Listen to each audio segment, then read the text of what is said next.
क्षमा breaking Jain news. सावणम साधु परमेष्टि को बारंबार नमस्तु त्रय चुल्लक जी महाराज जी को इच्छा में। पूज्य मुनि श्री, आपको देख करके मेरे मन में शंका तो नहीं है, लेकिन आप पथरिया पधारे इसका मुझे अति प्रसन्नता है।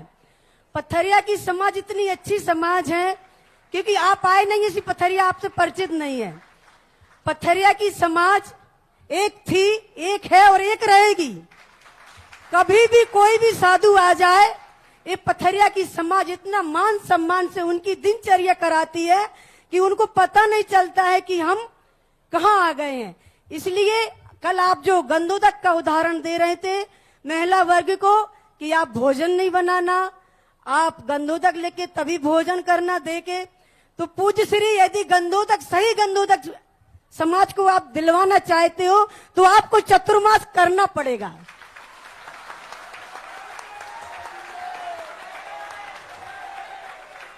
अब मेरी एक छोटी सी शंका है, सन 86 में मैंने ड्रेस चेंज की थी। उस समय आप मुनि बन चुके थे, मैंने आपकी दीक्षा नहीं देखी। इन आंखों से अनेक अनेक मुनि महाराजों की दीक्षा देखी, पर मुझे आश्चर्य होता आपको देख करके। आपका इतना वैभव, इतनी संपदा आपकी, और आपके अंदर ऐसी निडरता, ऐसी निर्भीकता और ऐसी समंत्र भद्र स्वामी जैसी भद्रता को दहाड़ने वाले गुरु के मुख से भी वाक्य निकले थे, सुधा सागर जी आ गए अब वो धाड़ेंगे। तो ये आपके अंदर अतिशय कहां से आया? आपको दीक्षा गुरुजी ने दी, मस्तक पर आचार्य श्री बीजाक्षर लिखते हैं, आचार्य श्री स्वस्तिक बनाते हैं, आचार्य श्री सिर पर हाथ भी रखते हैं, लेकिन आपका कौन सा बीजाक्षर अंदर प्रवेश कर गया जो सारी समाज आपकी हो जाती है और बोलने वाले बोलते रहते हैं? इसका समाधान मुझे चाहिए, आप इसको टाले ना और अच्छी विधिवत मुझे शंका का समाधान दे दें। पथरिया वालों ने वकील तो जबरदस्त खड़ा किया बहस का। क्या होता है, जो कुछ भी शिष्य के पास होता है उसका बीज तो गुरु ही बोते हैं। फर्क इतना होता है कि गुरु जब बीजाक्षर लिखते हैं, गुरु जब ज्ञान देते हैं, तो वह एक संस्कार बन के रह जाता है। और कभी कभी शिष्य गुरु के दिए हुए वचन को मंत्र मानकर सिद्ध कर लेता है। गुरु का वो बीजाक्षर सिद्ध करना है। दीक्षा के समय जो बीजाक्षर सिर पर लिखा है वो सिर पे ही न रह जाए, सिर से उतार करके हृदय में लाना है और उसे सिद्ध करना है। जो कुछ भी उपदेश दिया जाता है, हमने अभी एक दिन कहा था, गुरु मिल जाना कोई बड़ी चीज नहीं है, गुरु को सिद्ध करना। ज्ञान मिल जाना बड़ी चीज नहीं है, जो ज्ञान दिया जाए उसको ज्ञान को सिद्ध कर लेना। आशीर्वाद मिलना कोई बड़ी चीज नहीं है, आशीर्वाद को सिद्ध कर लेना। आशीर्वाद सिद्ध हो जाए, और ऐसा सिद्ध हो जाए कि जब भी आशीर्वाद मिले वह कार्य होना ही चाहिए। यदि आशीर्वाद सिद्ध हो जाए, उपदेश में जब वो ज्ञान दे, उस ज्ञान को मात्र ज्ञान ही ना माने, उस ज्ञान को सिद्ध करना है।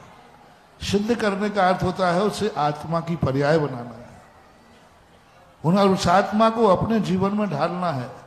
मान लीजिए उन्हें सम्यक दर्शन का उपदेश दिया, तो हमें सम्यक दृष्टि होना ही है। सम्यक दर्शन का उपदेश दिया तो बस हमें होना ही है। और जब भी कोई भी चीज बोलते हैं तो ये मानना चाहिए, जैसे अभी मैंने कहा था, ये मेरे लिए दिया गया है और मेरा है और मुझे इसको सिद्ध करना है। हम वैसे ही तद्रूप होकर के रहेंगे, वैसा ही होना चाहिए। तो ये बात गुरु के द्वारा दिए हुए संस्कार तो सबको मिलते हैं, लेकिन मैंने गुरु के संस्कार को सिद्ध किया है, आत्मसात किया। गुरु के प्रवचनों को मैंने आत्मसात किया है। गुरु ने जो मंत्र दिए तद्रूप हुए। और निडरता भी मेरे अंदर नहीं आई। मैं बड़ा ताज्जुब कर गया कि आचार्य सिंह ने एक बार, सबसे पहले जब मैंने बिहार कहा किया तो मैंने कहा महाराज जी ये समाज तो बहुत बड़ी है और आपके सामने जब इतने कुतर्क करती है तो हमारे सामने कितने करेगी, हम कैसे जिएंगे इस समाज के बीच में। तो आचार्य सिंह ने कहा था, नैना घेर का वो शब्द मुझे याद है, जाओ हाथी के समान विचरण करना, हाथी के समान विचरण करना, बस ये कह दिया। अभी कुंडलपुर में बात आई, अभी जज की बात तुमने कही, अभी 2.5 साल 2022 में, तो आचार्य सिंह ने नया नाम दिया कि कल से सुधा शहर दहाड़ेगा। अरे भाई मैंने कहा कि इन्होंने तो हाथी बनने को कहा था, हाथी तो चिघाड़ता है दहाड़ता नहीं है। तो मैंने कही आचार्य सिंह भूल गए कि आचार्य सिंह ने कहा था हाथी बनकर विचरण करना, तो इतने साल से तो मैं हाथी बनकर विचरण कर रहा था। और हाथी का काम क्या है,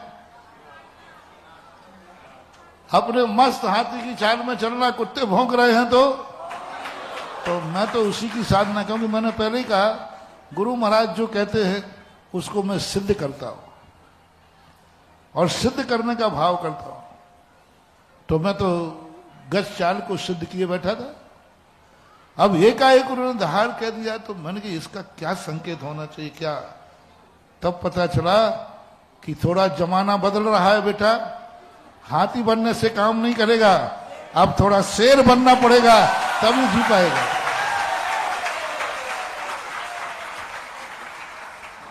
हाथी बनने से काम नहीं पड़ेगा, अब शेर बनना पड़ेगा।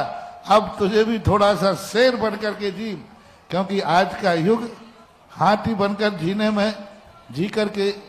अब तो मैंने कहा कि आचार्य सिंह कुछ बोले मैं सिद्ध करता हूं उसको।